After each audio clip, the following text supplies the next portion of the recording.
Hey, welcome. Go ahead and grab your Bible. I have my Bible. Let's jump into today's episode. And just remember, life with Jesus is never boring. Instead, it's the best thing that can ever happen to you. So let's see how we can live on mission.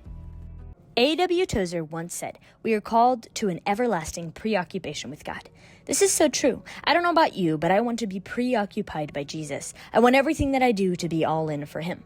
If you love someone, don't you want to honor them? If you care about someone, don't you want to talk to them? If you want to get to know someone, don't you want to spend time with them? How often do we think as Christians that we've got the Christian walk in a bag? We seem to be know-it-all Christians. So much so that there's a new version of Christianity almost every week. This week, I've been thinking about consistency. How does consistency fit into the Christian walk and living on mission? Well, that's a great question. Let's dive in. When looking into the word consistency and what it means, Google gave me this definition. Consistency means acting, behaving, or happening in the same way over time. When looking into the word synonyms, it gave me this. Synonyms for consistency are uniformity, steadiness, or regularity. I love these synonyms because they highlight the value and meaning of this word. To be consistent ultimately means to show up every day and choose to do the same thing over and over again without delay or quitting. Notice how I said choose to do the same thing. See, I 100% believe consistency is a choice. Why? Well, in order to be consistent in the thing that you're trying to work towards or trying to do, you must first choose to go all in. Consistency only happens when the choice is made. James 4:8a says this, "Come near to God and he will come near to you." I love the beginning part of this verse for a couple of reasons. Number one, being this verse clearly states that if we come near to the Lord, he will come near to us. In other translations, it says, "Draw near to me and I will draw near to you." This verse highlights the incredible importance of choosing to seek Jesus. But not just seek him here and there. No, Luke 9:23 tells us how many times we should be seeking Jesus. It says, "If anyone would come after me, let him deny himself, take up his cross daily, and follow me." Notice the word daily. It doesn't say weekly or monthly, even yearly. It says daily. How many Christians ignore this verse? How often do we put Jesus as a second thing instead of our first thing? If we really love him, then why don't we seek him? Billy Graham put it this way, the Christian life isn't a constant high. I have moments of deep discouragement. I have to go to God in prayer with tears in my eyes and say, "Oh God, forgive me," or "Help me." This is so true. Most Christians out there are Christians for the high. They follow Jesus when they feel like it, when it seems easy, or when it aligns with their plan. But when the road gets bumpy or difficult, they stop the car, pull over, and get out. But see, the Christian walk isn't a lock in when you want to, then clock out. No, it's a consistent journey that is not meant to be about the thrill. Imagine your relationship with the person that you love the most going like this. "Hey, I'm just using you because it feels good to be loved." But when love gets scary or a commitment is needed, people run away. How true is that? Our world does not want to commit because commitment is scary. It definitely doesn't want to be consistent because consistency costs you your yes. When you choose to be committed to your goal, your yes is nailed to the success of your mission. See, how can we expect our culture to go all in for Jesus if they can't even go all in on an area of their life? Now you can say, "Annabelle, I love Jesus, I follow him." Do you really? Do you really follow him and do you plug into him? Or is it just when he brings you value? Is your relationship one-sided? It's one thing to say that you love Jesus, that you care about him and that you follow him. It's another to actually live it out. If you actually love Jesus, then why don't you talk about him? Why don't people know that you are obsessed about Jesus? Really? Like, why don't your work partners know that you have a relationship with Jesus? Is it because you're scared that they will treat you differently? That's a real fear that people have. How about your family? They might judge you. Maybe your partner, they won't stay with you. But see, when I say the sentence, become obsessive about Jesus, I really mean that. You might look at me and say, "Annabelle, obsessed is a strong word. It has a negative context." Yeah, maybe to you, but as the wise Danny Johnson once said, obsessed is a word that the uncommitted use for the committed. I want to be so committed to Jesus that it wrecks every part of my life. If I really love him, I better be able to share about what he has done. If I really love him, I shouldn't be ashamed to have a conversation about him. I shouldn't be afraid to meet with him daily. I shouldn't be scared to sacrifice things so that I can be in communion with him. Christianity has been labeled as too comfortable. We think that we can push God around. We think that we have the choice to invite him in or exclude him. Just a thought. God doesn't need to be invited into your day. He's already there, waiting for you to notice your dependence on him.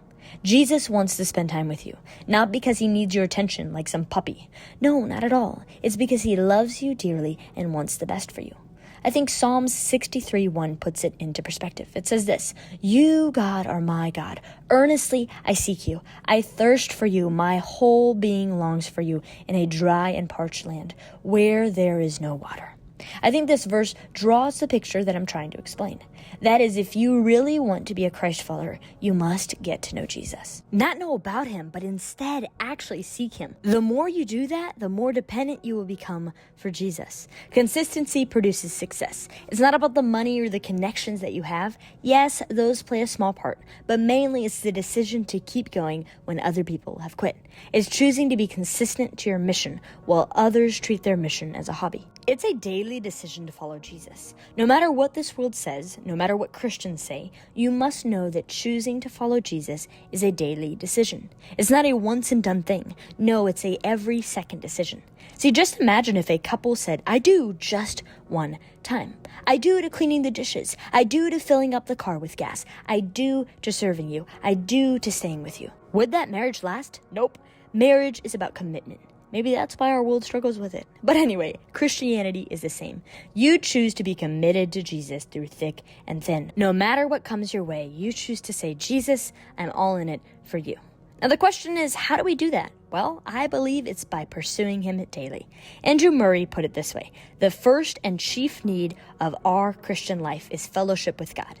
I love this quote because it boils our ultimate need down to its bare bones. See, the Bible tells us that God created this world and that he created you. And when he created you, he put a desire in you to reflect him, hence the image of God. With that comes a longing to be with the Creator. Now, there has been a separation, and that's because sin entered the world. Now, ever since that day, humanity has been on the hunt to solve their longing for God. Yet humanity will never be able to admit their true need for God because they are too stubborn and too distracted to notice God reaching for them. And so Andrew's quote really makes sense. It makes sense that our need for fulfillment can only be fulfilled by the one who created us. So in order to have that need fulfilled, we must go on a journey with him and get to know him so that he can pour into us. Now, being a Christian comes with a set of standards. We see this in Colossians 1:10, which says, "So that you may live a life worthy of the Lord and please him in every way, bearing fruit in every good work, growing in the knowledge of God." I love this verse because it explains the mission of a Christian, and that is mainly to point the glory back to God in every way. In everything we do, people should see our God. With our consistency to him, they should see the fruit that comes forth. And we should also know about God, and we should seek him. But our knowledge cannot bypass the relationship that we have with our God. When you have a goal to lose weight or to put on muscle, you work out long and hard way before you start to see the progress. It's when you have stayed consistent long enough that the daily habits that you have committed to start to take effect. And then other people start noticing your hard work. People will never fully understand why you are chasing the things that you're chasing. And as a Christian, you know it doesn't matter what they think. Their opinion doesn't need your validation. At no point does their opinion or assumption need to take root in your life. You're not living this life for them, so don't take their advice as a matter of fact. So I've yapped for a hot second, but if you get anything from this episode, I hope it is this one thing. In order to truly follow Jesus, you must choose to follow him every day. Now, how do we start? Well, first, I believe it starts with the prayer of, "God, I want my heart to yearn for you. Allow for the distractions in my life to die." Then your job is to go and get rid of those things. Don't ask for those distractions to be taken away without counting the cost. You know the things that are keeping you from the Lord. Get rid of them and go all in. The first step is admitting those distractions. Then your job is to surround yourself with godly counsel and accountability. The Christian walk is not one meant to be walked fully alone. There will be seasons that feel alone, but many moments are filled with others. Next, invite Jesus to come into your day. He doesn't need your permission. He is all-powerful, but there is something special in verbally saying, "Come, Lord Jesus." Then commit to being in his word every day. Start with just 5 minutes a day for 90 days. Be consistent. Start with a verse a day, then move to 10 minutes, and so on. The first step is choosing Jesus every day. Let it become a pattern in your life. Don't allow for the enemy to deceive you. He will try in many ways, but the two obvious ones are lack of time and the thought of doing it later. Oh, I don't have the time right now. Oh, really? But you magically have 15 minutes to scroll on your phone? Evaluate your priorities. What is most important? Growth or staying in your cycle of sin? And the second excuse is being tired. I get it, life is hard and draining, but 5 minutes of sleep will not make a world of difference in the long run. When you feel those excuses kick them to the curb. Do not allow for them to take your relationship over with Jesus. Don't allow for those excuses to rot that beautiful relationship that you have with Jesus. I think Charles Spurgeon sums it up well in his quote that goes like this: walking with God means being with God always, being with God in the common things. This quote is so good. Be aware, Satan is slick. Don't let him fool you. After Bible time, commit to focusing on Jesus throughout the day. Talk to him. Talk to him in the car. Yes, I know it's strange, but you sing in your car, so why not just talk to Jesus in your car? Your prayer shouldn't end. Instead, it should continue all throughout the day. Tell Jesus about your day and the things that you're thinking about. He obviously wants to listen to you. He created you, therefore he wants a relationship with you. Obviously, there are many more areas that I could dive into, but what I am mainly saying is choose to make the choice to be consistent no matter what. I'll leave you with this quote by Sasha Asselin. She said this: "My consistency with God is directly related to my commitment to Him." Hopefully this quote makes you ponder and maybe ask the question of, am I actually committed to Jesus, or am I acting as if I am? Go all in, choose to be committed to consistency with Jesus Christ. Hey, thanks so much for listening to today's episode.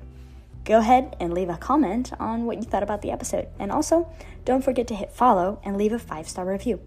You doing these things helps this show get out to more people, so that more people can hear about how Jesus can transform their lives.